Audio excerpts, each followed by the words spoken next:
Losing your Chrome bookmarks can feel like losing a map to your entire online world. But don't panic. I'm about to show you how to get them back. First, let's make sure you're signed in to the correct Google account, the one you were using when you had your bookmarks. Click your profile icon in the top right corner of Chrome and confirm you're logged in. If not, sign in now, as your bookmarks are likely synced to your Google account. Next, we'll check your Google account sync settings. Click the three dots in the top right corner of Chrome to open the Chrome menu, then navigate to Settings. In the Settings menu, click on Sync and Google Services. On the next menu, click on Manage what you sync.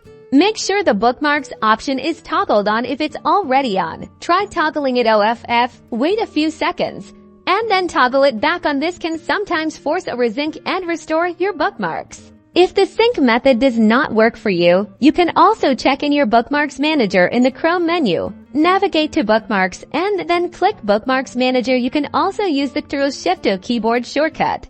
In the Bookmarks Manager, click the three dots in the top right corner of the window here. You will have the option to import bookmarks. If you have backed up your bookmarks previously, upload the HTML file here.